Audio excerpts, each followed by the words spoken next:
Just a quick one before we dive in. I've just opened up 2 brand new ways to work with me. If you're an established beauty professional who's ready to increase your revenue, either in your clinic or by moving into the online mentoring and educational space, you can join me for a 2-month container where we build and validate your first online offer or your next big move. Or if you're ready to go all in, there is a 7-month private mentorship where we build, launch and scale your new revenue stream together. If you're not sure which one's right for you, I'm offering a handful of free business clarity calls, quick and powerful to map out your fastest path and to see which container fits best. Just DM me the word revenue on Instagram or check the link in the show notes and email me. Let's get into the episode.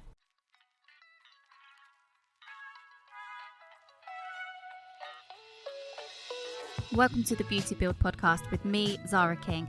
As a coach for beauty pros, it is my mission to help you earn more, work less, and create an unstoppable mindset. This is the show where we explore all of that. So whether you're a seasoned pro or just starting your beauty business, this podcast is for you. So sit back, relax, and join us on the journey. And for more, get yourself inside my private community, The Beauty Build on Facebook. Hello, you gorgeous beauty pro you, and welcome back to another episode. Today, I have been the most productive I think I have ever been. I have recorded for the membership. I have recorded 2 podcast episodes. I've got another podcast episode to record later tonight, which is an interview, which I cannot wait to do. I won't spoil it for you. I have done different bits of content. I have done lots of tracking. I have done, oh my God, I went for a 9K run this morning. I've done so many things. You just think, am I a superwoman? I think I actually am. It's only 20 past 4 and I've done absolutely everything on my to-do list. And I thought, why not record one more poddy episode? And you know what? This is part of me keeping it real with you. I don't know if you like these kind of introductions. I think this is the second time that I've done this now, where I just give you a bit of an update at the start of the episode so that you know what life is like for me at the minute. Because with this season, I want you to know what it kind of looks like. I want you to have a bit more idea of the rawness, the realness, what's going on, how it is when you're building a business with coaching and a podcast and beauty and kids as well, by the way, and a house renovation and an extension going on. It gets crazy sometimes. And so anyway, today has been that day where I've done loads of recording. And if you think about it, it's kind of like a hint for you. If you get those days where you know you can be super productive, crack on and do it. It pays off to be this way sometimes. And what I will say as well, I'll caveat that because today is just one of those rare days. It's not every day that I'm like this.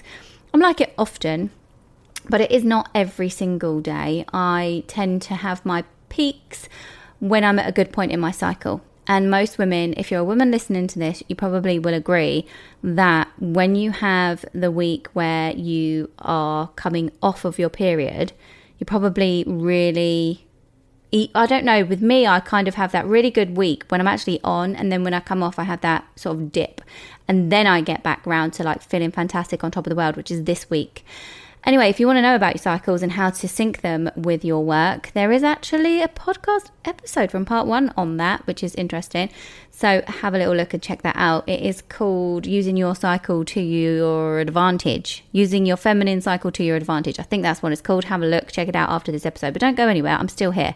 And I want to have this chat with you today. So these are the things that you probably won't see people raving about online or, commenting and stuff.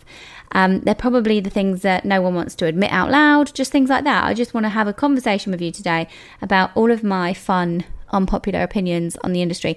And let me tell you, they have changed over the years because let's not forget, I've been around in this industry for over 14 years. So just bear in mind when you listen to them that, yes, I'm talking about unpopular opinions, mistakes, things like that people are making, but I've made them all. Okay, I'm no angel. I have done all of these things. So if it's ruffling your feathers, don't worry because I've been there myself. I have lived in all of this. Okay, so it's just some fun things. I mean, you need to know these things. These will be the things that you wish somebody had told you sooner if you don't know them already. Like if you haven't heard of these things that I'm going to talk to you about, you probably think, God, I wish I knew that sooner. So the first thing, if you know me well enough, you'll know what this is. This is about prices. because it's my favourite thing. I want you to earn as much as you blooming well can in this industry. I want you to have a great income so that you can live life to its fullest within however you want that to look for your life and your family. So anyway, the first unpopular opinion is that discounting is costing you clients. Discounting is costing you clients. Now, I have seen it all. I have seen people that flip from one offer to another offer to another offer to another offer. That is a problem. You always look like you've got a discount on, so people are waiting for discounts to come up to book. Okay, that's not good. You just look like the cheap place that's always got a discount on. I have seen it all. I've seen people even posting online saying cost of living is insane, so I want to be affordable for everybody. I want to, make sure that you guys can still come to me. I'm not going to increase my prices this year. Blah, blah, blooming blah. What are you doing? If you're the one doing that, if you're saying that, I'm sorry, but that is not running a business. Let's be honest. Do you ever hear Tesco's saying, we are not going to increase any prices this year because you guys are struggling to live? No. It's just not a thing. The reality is, if you need to boost clientele, if you need some clientele through the door, there needs to be a really good strategy, because what's happening is you're making yourself look cheap. And if you have a strategy in place for good discount offers, or offers that look like they're discounted to the client, but actually your profit margin is still really good on them, that's a different thing. That is what you should be doing instead. You should be looking at things where you can package things up so they can look very valuable to the client. They can look super appealing to the client and they want to get them booked up, and you create that urgency, etc., etc. This isn't a marketing class, by the way. I'm just getting into it because you know what I'm like. But that is the thing. You need to be looking exclusive if you want to run a business in this industry. So instead, when it comes to discounting, make sure you're doing things with strategy. Make sure you know your numbers. Make sure you're doing it with some sort of plan, i.e. what is it? What's the value? X, Y, and Z. I just want you to know as well, based on this unpopular opinion, there are people in the world, regardless of what's happening with the cost of living crisis or with recessions or with anything that goes on, there are always rich people in this world. And I'm not saying that the rich are your clients, but there are always people that can afford you. There are always people out there that can afford more than average. So just think about that. I think that's a takeaway for you to remember. Okay.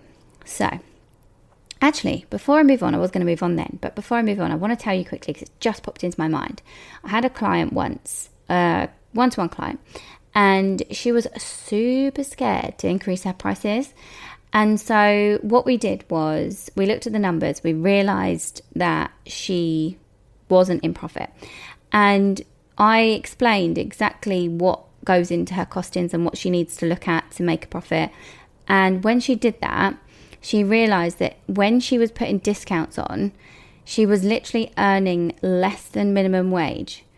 And so I really would put it out there to you. I really would encourage you to understand your numbers and figure it out. Because if you're doing discounts and stuff all the time, please have a rethink and please look at your numbers.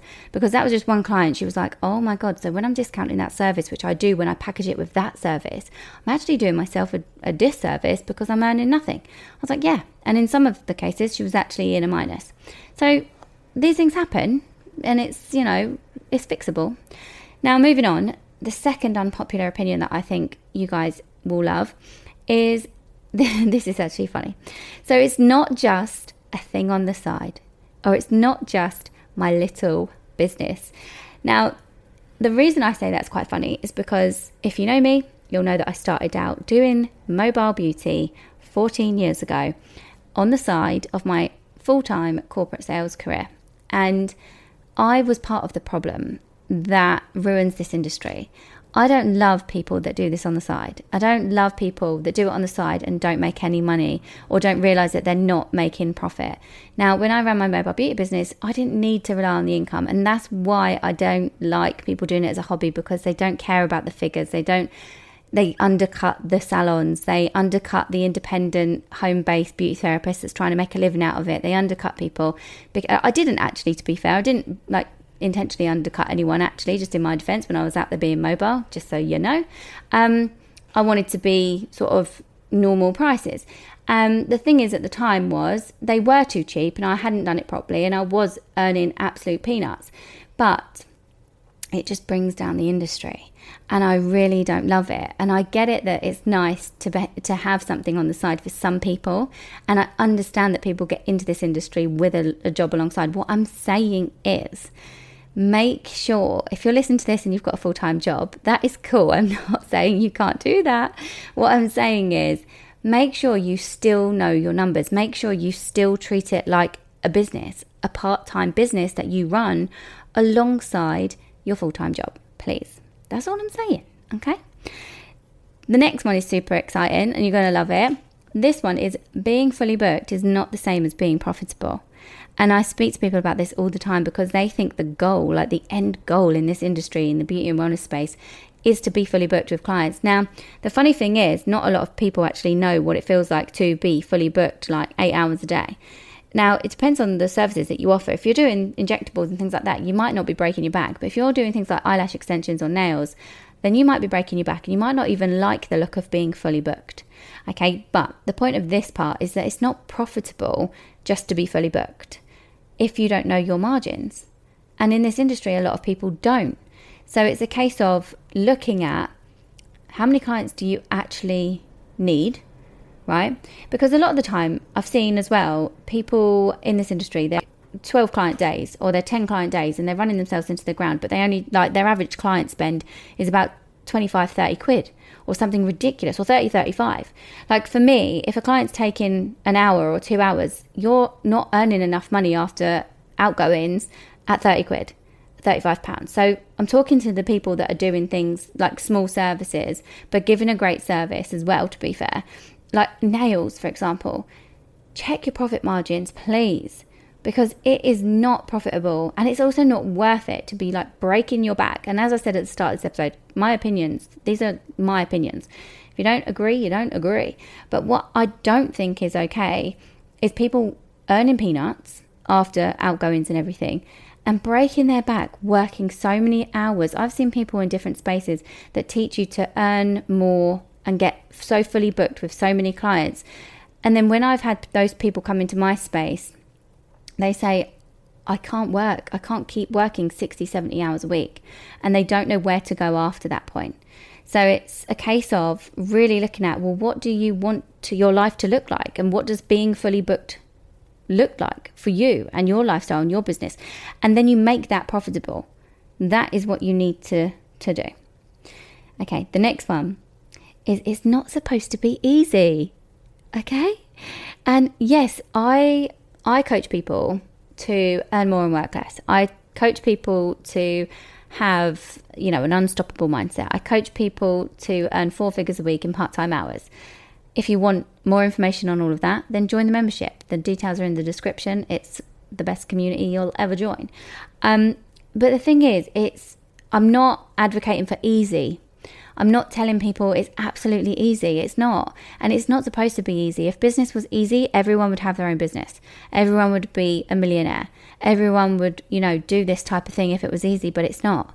It's actually hard work. And not only is it physically draining hard work, as in you've got to move, get yourself going with clients, then you've got to clean, you've got to do all the other things, and it's hard to maintain a beauty space and all the rest of it. It's also not supposed to be easy to manage all the workloads that you do. It's the mindset that's not easy. It's the pressure. It's the things that we put on ourselves. It's absolutely everything. But it doesn't mean to say that you're supposed to be burnt out either. It's a case of grit. Having that grit to be able to stick it out and to be able to work in seasons and to know that if you're in a busy period, you're going to take a break afterwards.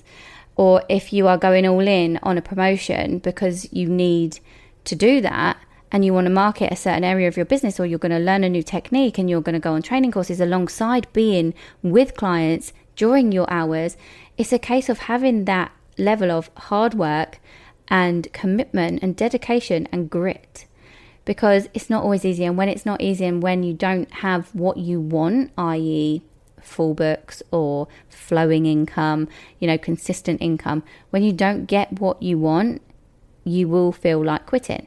But it's having that grit to keep going and to keep pivoting and keep changing, because it's an innovative industry and you have to keep up with everything. And so I just want you to know it is not supposed to be easy. It can be simple. It can be simple to strategize certain points. It can be simplified. You can create systems. You can make your life easier. You can work less hours. Of course you can, as long as everything else around it supports that. And that's when it comes down to breaking it all down and making sure that your business is actually working for you profitably. God, if you're in my world, you know that I struggle to say that word, but I talk about it all the time. It's hilarious. Profitably.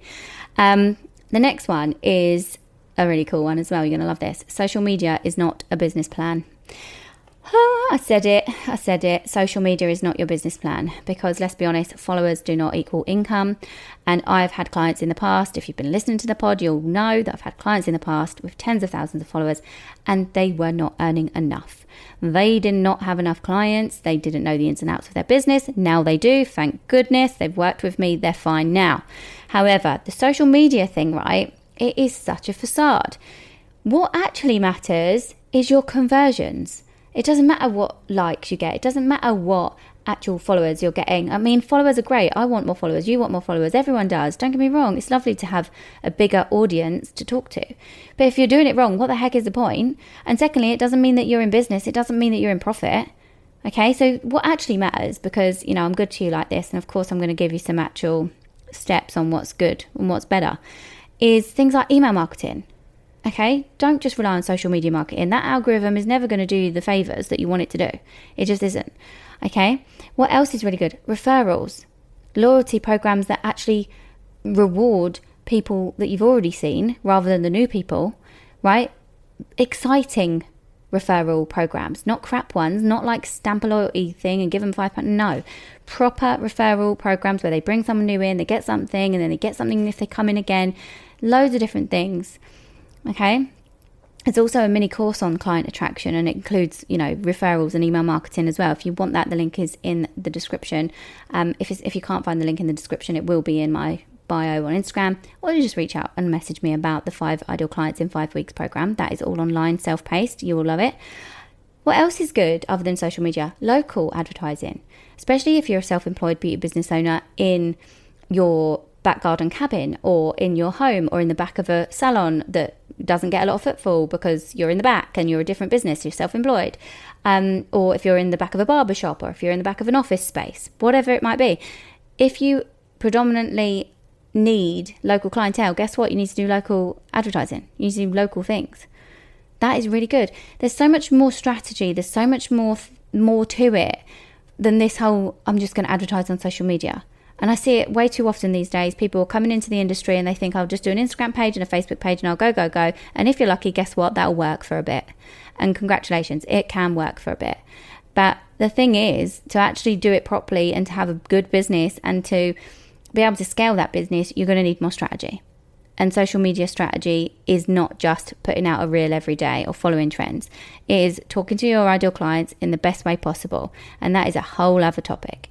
And there's also things like creating partnerships and stuff. If you want to use social media in the best way possible, in my opinion, if you take anything away from this episode, take this away. Partnerships, collaborations, reaching out to people on social media. If you want to use it in the best way, use it that way. Okay? That's just something you can have for free. I actually make myself laugh when I say things like this. And just to finish up there, I want you to remember that the pretty aesthetic is nowhere near as important as the SEO and the copywriting. Okay, I'm just going to leave it there because otherwise I'll get on a massive tangent, and yeah, you know what I'm like. And the next one is, if you don't know your numbers, you are not in business. Okay, you need to, and do you know what? I need to just bring myself back again to let you all know, to make sure that you all know that I haven't always done this.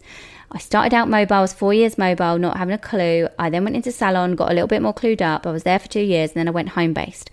When I went home-based and quit my full-time job, I finally got the help that I needed in business and in marketing. Okay? Just putting it out there. Now, I want you to know that if you don't know your numbers, we can't go anywhere. We can't build a business. We don't know what we're doing. Okay, your business is a database of happy returning clients. How many clients have you got in the database? What's their average client spend? What does the business turn over? What's the revenue looking like monthly? How are we going to increase that? What does the cash flow forecast look like? What does the profit and loss look like? We need to know these things. And I never did until I took it seriously. So this is one of those ones where at the beginning I said you're going to wish you knew sooner. You need to know those things. And it's one of the ones as well that you will never be taught, or you might be actually these days, but bear in mind I'm going back 14 years. When I first trained, I was never taught business. I was never taught marketing. I was never taught about cash flow forecast. I mean, let's be honest, I didn't know any of that until I did a business course. So it's just one of them things. So hopefully, maybe they do teach it now in different courses. Fantastic if they do. If they touch the surface, I'll be happy with that anyway, because that is leaps and bounds from what I got when I first trained. So there we go. The next one is that it is not a slow month and it's not normal. Okay, you obviously have a marketing or retention issue in your business if you're saying things like, oh, it's a slow month, or oh, that's normal. It isn't. It is very normal for people to be fully booked all year round with loyal clients, literally all year round. Okay, there will be patterns that you notice with your particular clients. That's fine. There will be times where people fall off because of external circumstances. But again, you will have a marketing plan in place, or you should have a marketing plan in place to try and fill those gaps once they arise, which is why I say, and another little nugget you can take away if you've got a notebook and pen, don't tell people you're not taking clients. Don't say my books are full. Don't say the doors are closed. What if someone moved town? What if someone drops off? Then what? Okay? But you need to know how many clients you need. You need to have an intentional strategy for your marketing where you actually talk to them as a human being so that they get to know you, and you talk to them as the expert so they understand that you actually know what their problems are and what their needs are, and you have the answer to those solutions.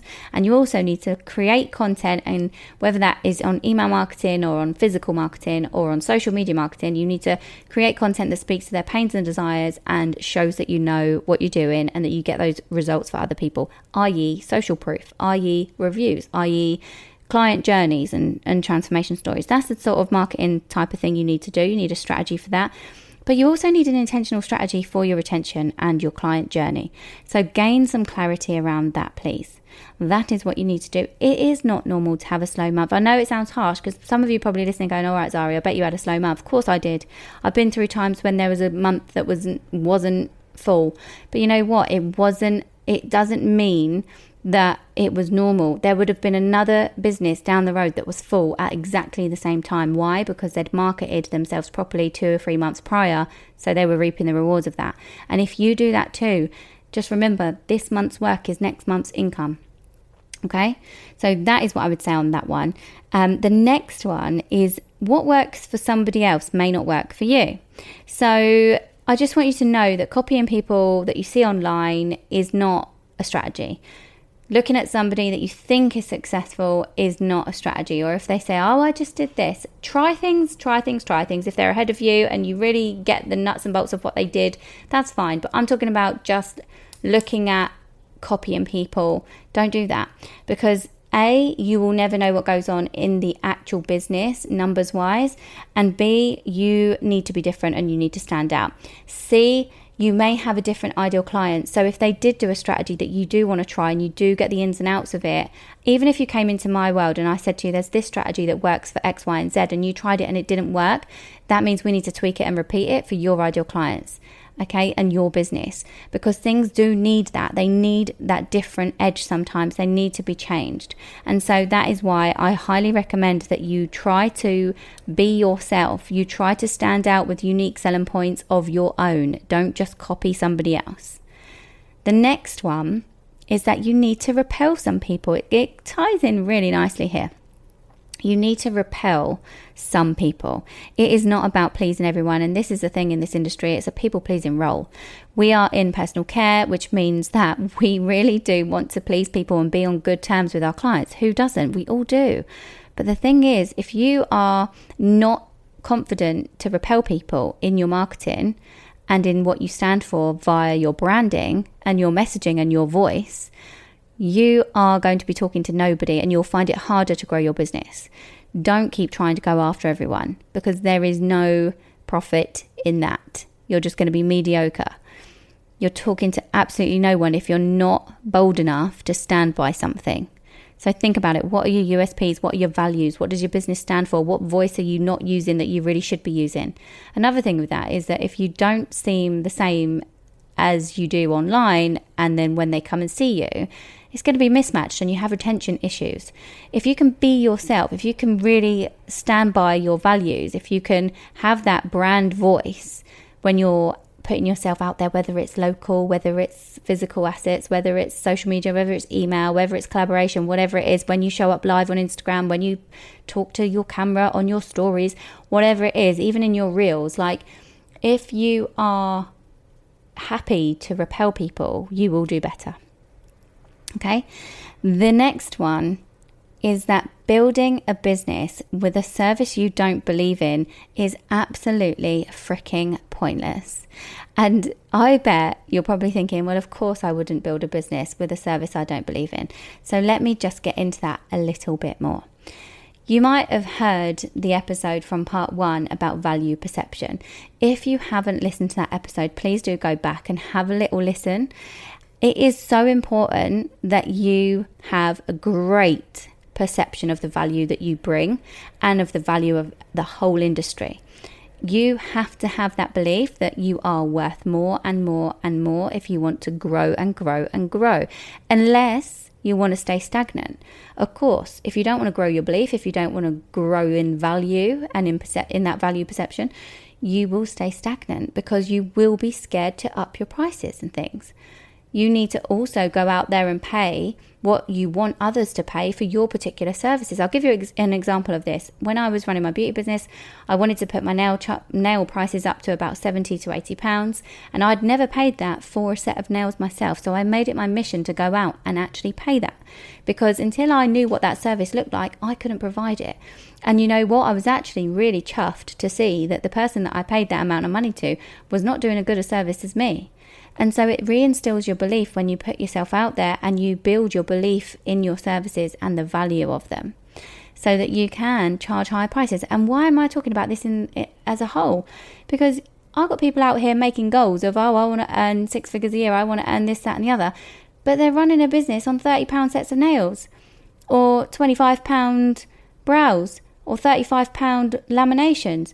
Do you want to break your back? What on earth? You need to look at your profit margins. You need to have a service price that matches the goals, a cash flow forecast that matches the goals, so that you can have a business and you can also have a life, by the way. Okay, so you get where I'm going with that. And just to wrap it up as a little sort of bonus one, I just want you to know that in my experience of running my beauty business myself, and also in the experience that I've had of 4 years of coaching people, I know for a fact, and it might still be an unpopular opinion, but I know that I have seen so many people spending more than they're making in this industry. And it is outrageous, the amount that they're spending on stock, on fun stuff, on everything, on things they don't need. And it's just ridiculous. And it's because they don't know their numbers, and it's because they just think they need the new stuff all the time. And don't get me wrong, we are bombarded. There is so much that we can have and we want it all. And you know what? Get what you need, but make sure you are writing down all of your expenses. Sorry, by the way, if you can hear anything in the background of this episode, it is because it is still hot and I'm still recording with one window open because I'm sweating. The top lip is dripping, and so is the forehead. It's crazy. So don't spend more than you make. Make sure you're making a profit. Make sure you're writing it all down month on month, because what is the point if you're not making any monies? There is no point. And you know what? They get away with it because they don't put their receipts through, because they forget about things, and or they do the books themselves, or they don't do their books at all, and they're not earning enough to pay tax, so they don't bother. I've seen it all. I've actually seen it all. Anyway, let me know which one of these has hit home for you, or more of them. Let me know your thoughts. Let me know in the comments on the pod. I think you can comment on the pod. If you can't, go to Instagram, tag me or message me. I'm all ears. I want to know if any of these have hit home. If you've enjoyed the episode, please take a screenshot and pop it on your stories and tag me at Zara King, please. I really like to see who listens, and I really love to see and get your feedback, and also reshare and say thank you. It's a massive part of my world to say thank you to people and just to express gratitude all the time. So I love that. Please tag me and leave a review. That is one thing that I would really love for you to do. It takes you a couple minutes or seconds, but it really helps the podcast grow, and I want to get it in front of as many people as possible with this season 2, or part 2 as I keep calling it. I keep flitting between the two. But I really want to get it to more people. So if you could please leave a review, that would be freaking fantastic. I'll love you forever. And if you need anything else from me, you know where I am. You can always message me. And if you want to join the membership, you can do that too. That is where I teach all beauty and wellness and service-based business owners how to earn 4 figures a week in part-time hours through my 4-figure week methodology. And that includes everything from the mindset, from learning about all these bits that we touched on today, the attraction, the retention, the upselling, everything, the leverage.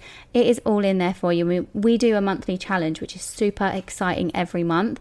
And when you join, you get all of those previous monthly challenges to dive into. So if there's anything specific that you want help with in your business, let me know and I can direct you to which challenge to get involved in first. So for now, thank you so much for listening, and I will see you on the next one. Thank you so much for tuning in. I hope you enjoyed today's episode and gained valuable insights that will help you in your beauty business and life. If you did, please take a screenshot and tag me in your stories. If you've got any questions or comments, please feel free to reach out to me on any of my socials. The links are always in the descriptions. And don't forget to subscribe to the podcast and leave us a review. Your feedback helps us improve and bring you more and more great content. Until next time, keep building that business.